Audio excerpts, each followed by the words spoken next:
चाहे आपकी जिंदगी में कितना भी बड़ा से बड़ा दुख क्यों ना आ जाए, आपको बस कुछ बातों का ध्यान रखना है और अवश्य ही ये दुख भी चला जाएगा। दुख को आप दो तरीके से देख सकते हैं। पहला ये, क्या आपकी जिंदगी में जो खुशी थी क्या वो ठहरी, वो भी चली गई ना, तो फिर इस दुख से क्या डरना, इसे भी जाना ही है, बस थोड़ा वक्त लगेगा। दूसरा ये कि जो भी होता है अच्छे के लिए होता है। जब कोई घटना घटित होती है तो हम परेशान हो जाते हैं, हमें लगता है कि ऐसा हमारे साथ क्यों हुआ है, पर हम उसके पीछे के अच्छाई को नहीं देख पाते और वो कहीं बाद में जाकर हमें पता चलता है कि हाँ, ये होना जरूरी था, तभी अच्छा हुआ है। चिंता से कुछ हासिल नहीं होता है, लेकिन चिंतन करने से ऐसी कोई चीज नहीं है जिसे जीवन में हासिल ना किया जा सके। चिंता और चिंतन में बहुत ही ज्यादा फर्क होता है। इन दोनों के बीच वही अंतर होता है जो एक आत्मविश्वास भरे स्वस्थ व्यक्ति और रोगी व्यक्ति के बीच होता है। जितना समय हम किसी काम को करने की चिंता में लगाते हैं, यदि हम उतना ही समय उस काम को करने में लगाएं तो यकीन मानिए व्यक्ति के जीवन में चिंता जैसी कोई चीज नहीं रह जाएगी। व्यक्ति के जीवन में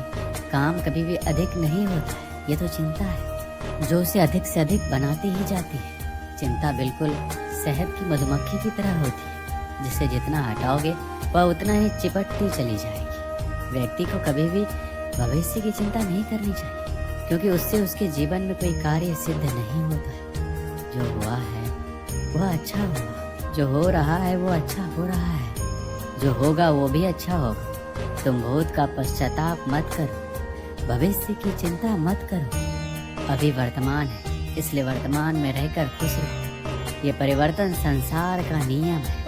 जैसे तुम मृत्यु समझते हो वही तो जीवन है। एक क्षण में तुम करोड़ों के स्वामी बन जाते हो, दूसरे ही क्षण तुम दरिद्र हो जाते हो। मेरा तेरा छोटा बड़ा अपना पराया मन से मिटा दो, विचार से हटा दो, फिर सब तुम्हारा है, तुम सबके हो।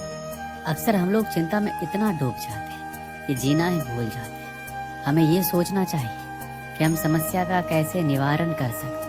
हमारे अंदर बड़ी अजीब बीमारी होती है, वो ये जो हम लोगों के बारे में सोचने लगते हैं वही हम उन्हें मान बैठते हैं। जब तक आप उस व्यक्ति को अच्छे से नहीं जान लेते तो आप उसके बारे में ऐसी धारणा नहीं बना सकते। आपको किसी भी व्यक्ति को जानना है तो उसके साथ आपको समय बिताना पड़ेगा। जीवन में जब भी हम खराब दौर से गुजरते हैं तो मन में ये विचार जरूर आता है कि परमात्मा मेरी परेशानियां देखता क्यों नहीं है, मेरी परेशानियां दूर क्यों नहीं करता।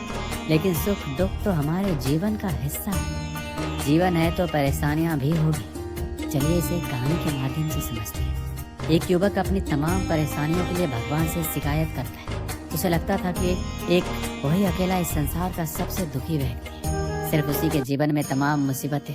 उसको भगवान से इस बात की बड़ी शिकायत रहती थी कि भगवान ने संसार के सारे दुख उसके हिस्से में दे दिए। वह सोते जागते भगवान से प्रार्थना करता और फिर कभी भगवान को दोषी देता तो कभी खुद को कोसता रहता। अब वह करे भी तो क्या करे। एक मुसीबत खत्म होती नहीं कि दूसरी आ जाती। एक दिन उसने सोने से पहले प्रार्थना की, प्रभु मैं आपके सामने कहता कहता थक गया, अब और हिम्मत नहीं बची मेरे अंदर। एक अंतिम बार कह रहा हूँ, कृपा करके मेरी प्रार्थना सुन लीजिए। अगर आपको मेरे दुख नहीं मिटाने हैं तो कम से कम इतना तो कर सकते हैं कि किसी ऐसे व्यक्ति के दुखों से मेरा दुख बदल दीजिए जिसके जीवन में मुझसे कम दुख हो। हमेशा के लिए नहीं तो कम से कम कुछ महीने के लिए ही सही, थोड़े दिन के लिए मुझे भी कुछ राहत मिल जाए। अब भगवान ने उस व्यक्ति की आखिरी इच्छा सुन ली और उसे उस रात सपने में भगवान दिखे। भगवान बोले, बालक मैं तुम्हारी प्रार्थना रोज सुनता था, पर मैं उनके ऊपर ध्यान ज्यादा दे रहा था जो तुमसे भी ज्यादा तकलीफ थी। तुम अपने सारे कष्टों को विस्तार से कागज पर लिखो, फिर एक गठरी बनाओ और शहर के मुख्य चौराहे पर जाकर उसे टांग कर आ जाओ। वह व्यक्ति हड़बड़ा कर नींद से जागा।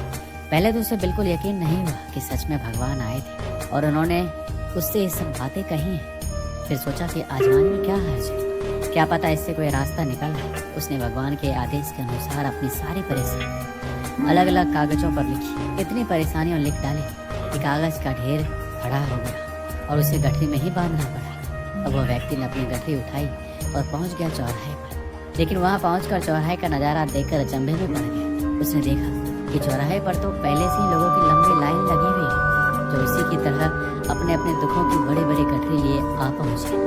आखिर ये चाहकर क्या, सब कुछ उसकी समझ से बाहर था। अभी वह इन विचारों में ही खोया था कि तभी एक आकाशवाणी हुई। उनमें सभी को अपनी गठरी को चौराहे पर अलग अलग खूंटी में टांग देने का आदेश हुआ। वहाँ पे सब खूंटियाँ पहले से ही बनी थी। सभी ने अपनी अपनी गठरी टांगी और फिर ईश्वर के अगले आदेश का प्रतीक्षा करने लगे। कुछ ही देर में दोबारा से आकाशवाणी हुई और सबसे कहा गया कि सभी लोग अंदाजे से कोई ऐसी गठरी उठा ले जो उन्हें अपनी परेशानी की गठरी से हल्की समझ में आती है। अब उन्हें वही दुख भोगने होंगे जो उनकी चुनी हुई गठरी में दर्ज होंगे। आकाशवाणी सुनते ही सभी लोग हल्की से हल्की गठरी को लपकने के लिए दौड़े। सबके साथ वह व्यक्ति भी नई गठरी चुनने के लिए खूंटियों में टंगी समस्त गठरियों को घूरता हुआ वो काफी देर तक अंदाजा लगाता रहा। अब उसे एक डर था, कहीं वह कोई ऐसी गठरी ना उठा ले जिसमें पहले से भी ज्यादा दुख हो। अगर ऐसा हुआ तो परेशानी और बढ़ जाएगी और मुझे लेने के देनी पड़ जाएगी। अब उसके मन में तरह तरह के विचार बने। वह सोचने लगा कि कम से कम वो अपने दुखों से भली भांति परिचित तो है, कहीं ऐसा ना हो चुनी गई नई गठरी में दुख और भी ज्यादा पीड़ादायक हो जाए। ऐसे विचारों में खोया हुआ एक के बाद एक गठरी के सामने से गुजरता, लेकिन तय नहीं कर पाया कि कौन सी गठरी चुनी जाए। उसे ये भी डर था कि कहीं कोई उसकी गठरी ना उठा ले। इस उधेड़-बुन में फंसे उस व्यक्ति ने आखिरकार अपनी गठरी ही उठाई और चल पड़ा। उसने तय किया कि अब वह इन चुनौतियों का मुकाबला पहले से ज्यादा मजबूती से करेगा। धीरे धीरे वह व्यक्ति को अपने ही दुख दूसरों से कम होते हुए महसूस हो रहे थे और उसके जैसे ही भाव वहाँ मौजूद हर व्यक्ति में आ रहे थे। दोस्तों, सच में सबको अपना दुख ज्यादा बड़ा और ज्यादा पीड़ादायक लगता है कि वही संसार का सबसे दुखी प्राणी है। पर हम में से भी ज्यादा न जाने कितने और दुखी हैं। कितने ही लोग ऐसे हैं जिन्हें 2 वक्त का भोजन भी मुश्किल से नसीब होता है। जिन लोगों के पास साहस और हौसला है वह आत्मविश्वास की नाव पर सवार होकर आसानी से जीवन की कठिनाइयों से सफलता प्राप्त कर लेते हैं। जरा ऐसे लोगों के बारे में सोचिए जो जीवन मृत्यु के बीच झूल रहे हैं। कम से कम आप किस्मत के लाइन में इनसे आगे तो हैं, स्वस्थ हैं, अपने काम के लिए किसी पर निर्भर नहीं है, अपना काम खुद करने के काबिल है। श्री कृष्ण कहते हैं, आपको जब भी कोई चिंता हो तो आपको अपने दिमाग से ज्यादा अपने दिल की सुननी चाहिए। आपको जो भी अच्छा लगता है आपको वो चीजें करनी चाहिए। आपको कहीं घूमने से सुकून मिलता है तो आप कहीं घूमने चले जाएं। आपको अगर संगीत का शौक है तो संगीत सुन लीजिए। ये सबसे आसान तरीका है चिंता मुक्त जीवन व्यतीत करने का। जब तक आप दुनिया की परवाह करते रहेंगे तब तक आप चिंता में घिरे रहेंगे। आप अपने मन में कोई भी बात ना रखें। अगर किसी की बातों से आपको कोई चिंता होती है या आपका दिल दुखता है तो उस व्यक्ति को जरूर बोलें। बोलने से आपका मन हल्का हो। अगर आप चुप रहेंगे तो अंदर ही अंदर तड़पते रहेंगे। जीवन में कुछ भी हो उससे घबराएं नहीं, उसका डटकर सामना करें। उसके ऊपर चिंता करने से कुछ नहीं होगा। चिंता करने से तो सिर्फ तकलीफ ही बढ़ती है, उसका हल नहीं मिलता है। चिंता एक ऐसा कीड़ा है जो आपको अंदर ही अंदर खोखला कर देता है। चिंता का सिर्फ एक ही कारण होता है और वो है नकारात्मक सोच। गलत सोच से मेरा मतलब ये नहीं कि आपकी सोच बुरी है। मेरे कहने का सिर्फ यही मतलब है कि आप जो भी काम करते हैं उस काम को लेकर आपके विचार गलत हो जाते हैं। आप कुछ ज्यादा ही सोचने लगते हैं। सोचना कोई बुरी बात नहीं होती। काम शुरू किया है तो उसके बारे में सोचना तो होगा है, पर मुश्किल तो तब आती है जब आप उस काम के लिए गलत सोचना शुरू कर देते हैं और यही सोच ही आगे जाकर आपके चिंता का कारण बनती है। चिंता एक ऐसी बीमारी है जो आपके मन की खुशियों को खा जाती है। कुछ लोग ऐसे होते हैं जो बहुत ही ज्यादा चिंता करते हैं, इसी वजह से वह कभी खुश नहीं रह पाते। उन्हें किसी भी बात से खुशी नहीं मिलती। वह सिर्फ एक ही बात को लेकर चिंता में डूबे हुए रहते हैं, लगातार उसी के बारे में सोचते रहते हैं और चिंता करते रहते हैं। ऐसे लोग हमेशा मायूसी और दुख के घेरे से घिरे हुए रहते हैं। चाहे कोई खुशी का मौका हो या कोई भी त्योहार, उन्हें कोई फर्क नहीं पड़ता। कोई भी चीज से खुश नहीं हो पाते क्योंकि उन्हें लगता है कि सारी जिम्मेदारी उनके कंधे पर है। सबसे पहले कल क्या होगा उसके बारे में ना सोचो, क्योंकि उससे आपका आज भी बर्बाद होगा और कल किसी ने नहीं देखा। लेकिन आज आप क्या कर सकते हैं वह आपके हाथ में है। उत्सव या खुशी के लिए किसी दिन का इंतजार मत करो। अपने आज को उत्सव बनाएं और खुश रहना सीखें। समस्या हर किसी की जिंदगी में। आप ऐसे पहले इंसान नहीं हैं। आप डरना छोड़ दो कि उनको बुरा लगेगा या फिर रिश्ते में समस्या आएगी। डरो मत, चिंता मत करो, बस ये बातें कहने की हिम्मत रखो जो आपके अंदर ही अंदर आपको खाए जा रही है और इस वजह से आप अपने आप को गवा सकते हैं, क्योंकि दूसरों की चिंता की वजह से आप अपने आप की खुशियां गवा रहे हैं, साथ ही अपने परिवार की खुशियां भी। इसलिए जिंदगी को काटो मत, जिंदगी जीना सीखो। एक बार की बात है, पुराने समय में एक व्यक्ति बहुत ही दुखी था। उसके जीवन की परेशानियां खत्म ही नहीं हो रही थी, वह निराश रहने लगा। एक दिन उसके गांव में एक संत आए। वह व्यक्ति संत से मिलने पहुंचा। बोला कि महाराज, मैं बहुत दुखी हूँ, जीवन में हमेशा खुश कैसे रह सकते हैं? कृपया मुझे बताइए, मुझे खुशियाँ कैसे मिल सकती हैं? संत ने उससे कहा कि ठीक है, मैं तुम्हें ये राज बता दूंगा, लेकिन पहले तुम्हें मेरे साथ जंगल में चलना हो।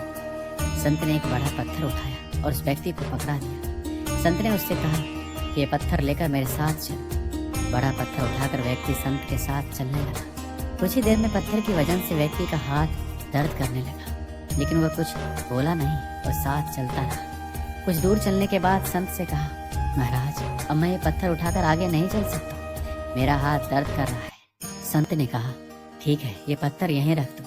पत्थर रखते ही व्यक्ति को राहत मिल गई। संत बोले कि बस यही है खुश रहने का राज। जिस तरह तुम एक पत्थर को उठाकर ज्यादा दूर नहीं चल सके, ठीक उसी प्रकार तुम अपने दुखों के बोझ को उठाकर तुम खुश नहीं रह सकते। व्यक्ति को यह बात समझ आ गई। उसने संत को प्रणाम किया और दुखों को छोड़कर आगे बढ़ने का संकल्प किया। इससे हमें यही सीख मिलती है कि हम जब तक दुख देने वाली बातों को याद करते रहेंगे, तब तक हमें खुशियाँ नहीं मिल सकती। बीते दिनों की दुख देने वाली बातों को भूलकर आगे बढ़ना चाहिए और हमें खुश रहना चाहिए। दोस्तों, इस वीडियो में बस इतना ही। मिलते हैं अगले वीडियो में। अपना ख्याल रखिएगा।